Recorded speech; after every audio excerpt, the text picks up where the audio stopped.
जालिम पानी ने एक और नौजवान की जान ले ली। नाज़रीन, ये आपको बताते चलें कि जबरी में एक नूरी नाम की आबशार है, वहाँ पर एक नौजवान नहाते हुए डूब गया और जाँ बाक हो गया। और इस तरह के कई और वाक़यात हर साल होते रहते हैं और हम एहतियात नहीं करते। ख़ुसूसन नौजवान लड़के जिनको तैरना भी नहीं आता, वो भी इनमें छलांग लगा देते हैं। नाज़रीन, ये जो कुछ भी होता है हर साल, पिछले दिनों नहर में भी ऐसा एक वाक़या पेश आया है। हमारे इधर खानपुर में एक वाक़या खानपुर पेश में भी आया था। तो इसमें कुछ एहतियातों की ज़रूरत है। मौलाना साहब क्या कहना चाहेंगे, वालिदैन को क्या पैगाम देंगे जिनके ये बच्चे डूब जाते हैं? मैं तो यही कहूँगी वालिदैन को कि बच्चों को इसी चीज़ें या तो पहले तैराकी आनी चाहिए, ठीक है, वालिदैन इस चीज़ का ख्याल करें। अगर तैराकी नहीं आती तो इन जगहों पे ना जाएं। और गहरे पानी में हम खुद भी नहीं नहाते। जी हाँ जी, बिल्कुल नहीं आती तैराकी, गहरे पानी में ना जाएं। पानी बिल्कुल जिस चीज़ का ये लिहाज नहीं करता तो मैं इसको डुबोने लगाऊँ कि नहीं। तो वालिदैन उसका ख्याल करा करें, बच्चों को ऐसे को ना जाने दें, वो उनको भेज देते हैं, फिर अकलौता वारिस होता है, फिर वो जान से चला जाता है। कहीं ने छः भी होने थे तुम भी वो छः से होते हैं, लेकिन मरना दुख तो होता है। दुख तो होता है ना, दुख ही होता है। डूब के मरे या हादसे से मरे, दुख ही होता है। दुख में शरीक होना चाहिए। हुकूमत को क्या पाबंदी ऐसे प्लेसेस पे लगानी चाहिए जहाँ डूब के मरते हैं? ये इस जगह पे दफ़ा 144 लगनी चाहिए, ताकि ये जो मतलब छोटे लड़के जाते हैं नहाने के लिए, जिनको तैराकी भी नहीं आती होती, तो गलती करते ये हैं कि वो गहरे पानी में चले जाते हैं और पास में कोई गाइड वगैरह भी नहीं होता जो उनको बचा सके, जिस वजह से वो अपनी जान की बाजी हार जाते हैं।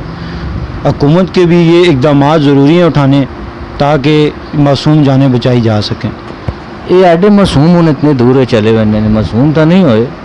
देखो जी, अगर इनको तैराकी आती भी हो तो इतने गहरे पानी में जाना नहीं चाहिए। सांस फूल सकता है, बंदा थक सकता है, कुछ भी हो सकता है, हार्ट प्रॉब्लम हो सकता है। प्रोफेशनल तो नहीं होते, ये प्रोफेशनल होना ज़रूरी है स्विमिंग में। अगर आप प्रोफेशनल भी हैं तो जब तक आपको देखने भालने वाला या टेक केयर करने वाला, हमेशा मैंने देखा है बाहर कंट्रियों में गाइड्स होते हैं जो मतलब बाहर का तो हम कंपेयर कर ही नहीं सकते, उन मुल्कों से तो हम मिलते नहीं, ही हमें भी ये सहूलत तो मिलनी चाहिए वैसे।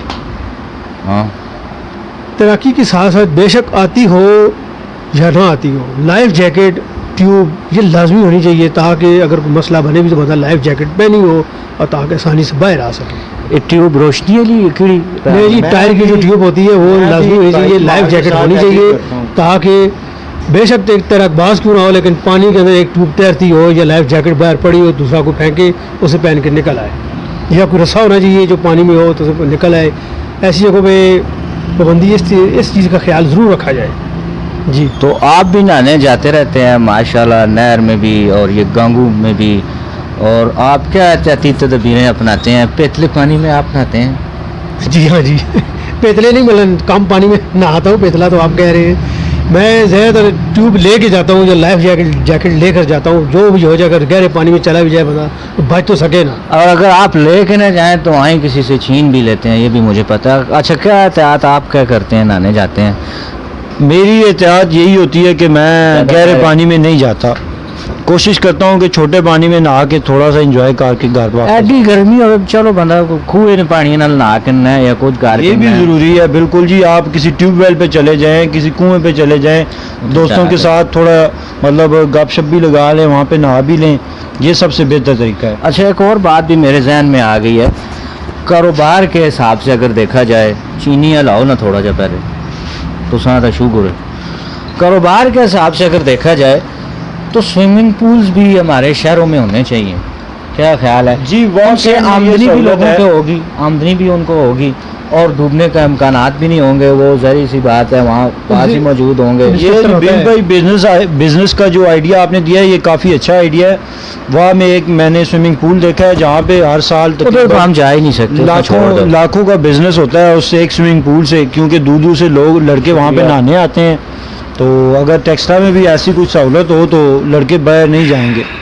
नहीं देखिए, डूबने वाला तो स्विमिंग पूल में भी डूब सकता है, लेकिन इंस्ट्रक्टर का होना ज़रूरी है जो सिखाए। ये हमारा जो विरसा है, ये तैराकी, ये हम मुसलमानों का एक हिस्सा है। तैराकी, तीर चलाना, तलवार चलाना, घोड़सवारी, ये ज़रूरी है। ये क्रिकेट नहीं, क्रिकेट ना हो, हॉकी ना हो, ये सब अंग्रेज़ों की खेले हैं।